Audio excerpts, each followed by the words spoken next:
How easy is it to get up in the morning when you know you're not doing all that it takes? It's not very easy at all. You can just lay there awake thinking, oh, what's a few more minutes in bed? It won't matter much anyway. Wrong. It does matter. It will matter. Now, how easy is it to get up in the morning when you're pouring it on, doing the best you can, anxious to get going, make progress toward your dreams? It's a whole different story. When you're resting to renew your reserves, it's much different than resting to avoid your day. When you're psyched up and excited for your life, when you're excited for what you've planned to accomplish for the day, it's amazing. You'll wake up before the alarm clock even tries to startle you awake. Your successes fuel your ambition. Your successes give you extra energy. Your successes pave the way for more successes. It's the snowball effect. With one success, you're excited to meet another, and another, and another. And pretty soon, the disciplines that were so difficult in the beginning, the disciplines that got you going, are now part of your philosophy. How do you know when you're successful? Do you have to be a millionaire? No. All we ask of you is that you earn all you possibly can. If you earn $10,000 a year and that's the best you can do, that's enough. God and everything else will see to it that you're okay. The key is to just do the best you can. If it's $10,000 a year, wonderful. If it's $100,000 a year, wonderful. If it's $1 million a year, wonderful. It doesn't matter $10,000 a year or $1 million a year. It doesn't matter as long as you've done the best you possibly can. Earn the most you possibly can. Be the most you possibly can. And here's why. The essence of life is growth. The essence of life is growth, to do the best you can. And here's what's interesting. Humans are the only life form that will do less than they possibly can. Humans are the only life form that will settle for less. Every other life form except human beings strive to its maximum capacity. How tall will a tree grow? Approximately. As tall as it possibly can. You never heard of a tree growing half as high as it could. No, trees don't grow half. Trees send their roots down as deep as possible, stretch their limbs up as high as possible, produce every leaf possible and every fruit possible. As a matter of fact, you never heard of a human physically growing half. We keep growing until we're done. Now that's a part of life we can't control. It's genetically coded, and that's probably why we keep growing till we're done, because we can't control that part. It's the rest of our growing that we control. The growing of our minds, the expansion of our minds, that we can control.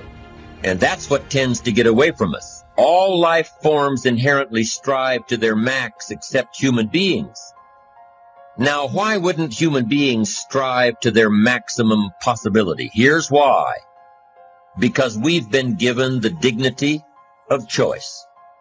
It makes us different than alligators and trees and birds. The dignity of choice makes us different than all other life forms. Some decisions are major decisions. And also there are a lot of small decisions that we don't make, that they tax our minds, they drain our energy. They create a lot of anxiety and nervousness and mental torment because we don't take care of it. We decide not to decide, which is a decision. Deciding to decide, to act, is a major, major challenge for all of us at different points in different areas of our lives. And there are things that happen to us along the way, experiences that we have, that prevent us from working through the mental block of acting. People predict that the friend they have now is the friend they'll have in 10 years. The vacation they most enjoy now is the one they'll enjoy in 10 years. And yet, people who are 10 years older all say, that's really change. Does any of this matter? Is this just a form of misprediction that doesn't have consequences? No, it matters quite a bit, and I'll give you an example of why. It bedevils our decision-making in important ways. Bring to mind right now for yourself your favorite musician today and your favorite musician 10 years ago. I put mine up on the screen to help you along.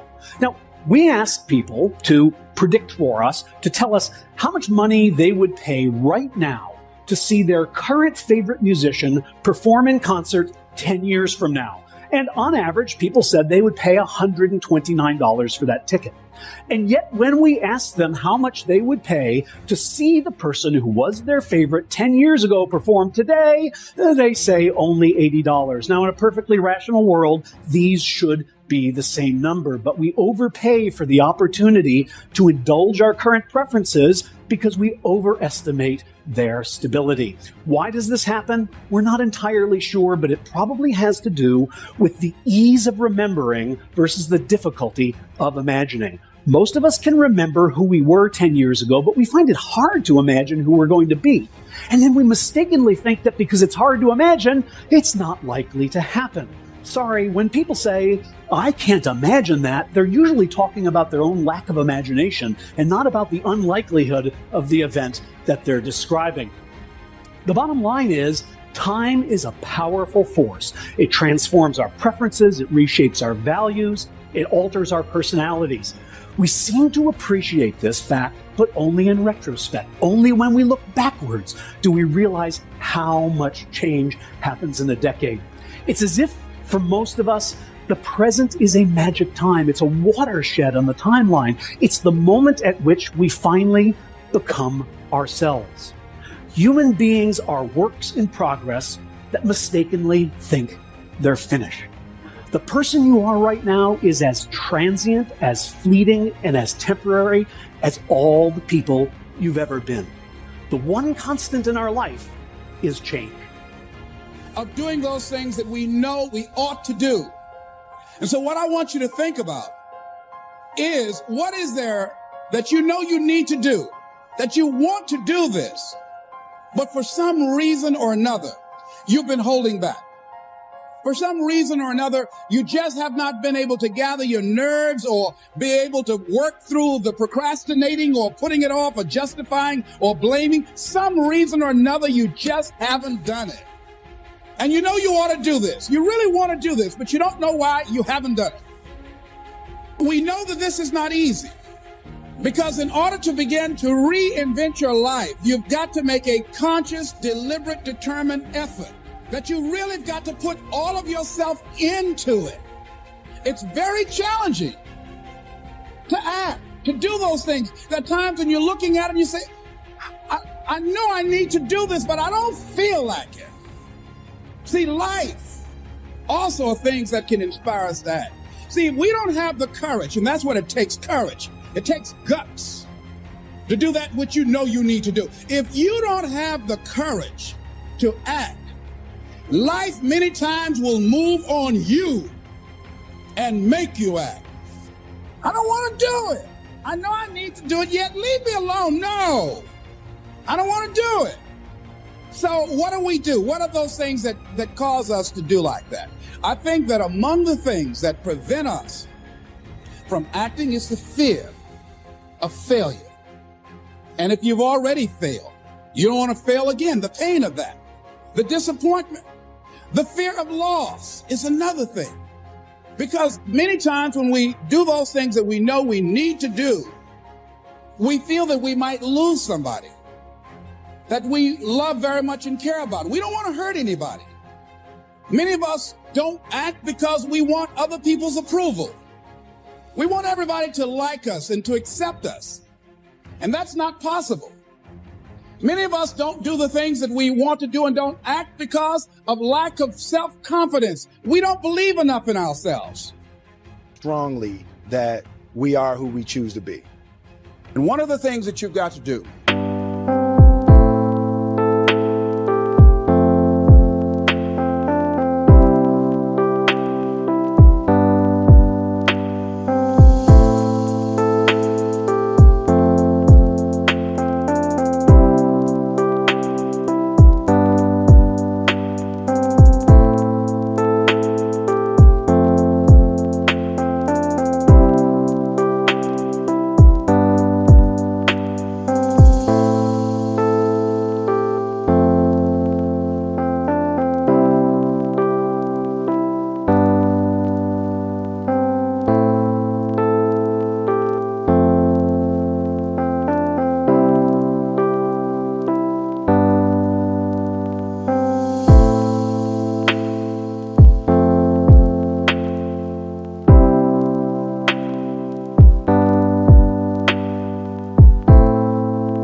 is you've got to watch your inner conversation and discipline your thinking and your imagination, because if you don't, your mind will take you on a wild trip, talking to you, telling you what you can't do. Part of what you've got to do is be your own motivator. You've got to talk to yourself, and you build yourself up, and you'll feel your energy level coming up, and people will feel that around you. See, now, if you go through life being afraid, people can sense that. They can pick up that fear. Not trying to disturb anything, not trying to shake anything up, not trying to make any waves. Fear is so big and so prevalent today. Nothing produces more failure than does fear. It is the fear of failure that freezes people before they even start. It is the fear of failure that causes you not to want to deal with the rejection and the potential hurt that failure causes. So fear cripples you on so many levels. But how is it that some people somehow manage to get by anyway? What is it that you can do that would help you?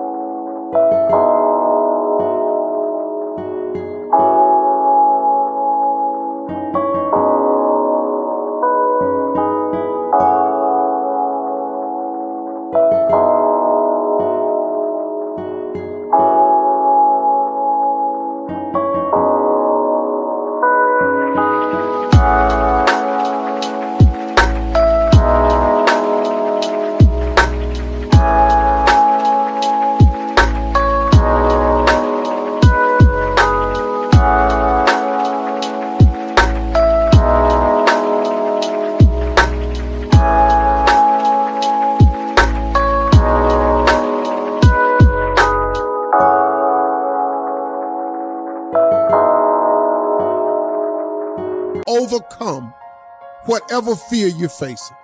Well, here's what I was taught, and this has helped me in my life, my career, my family, my jobs, my ambition, everything. You overcome fear with your dreams. I want y'all to listen to me closely. You overcome fear with your dreams. Steve, how my dreams gonna make me overcome my fear? Because I want you to listen to me. Because the dream is everything. The Bible says a man without a dream or a vision shall perish.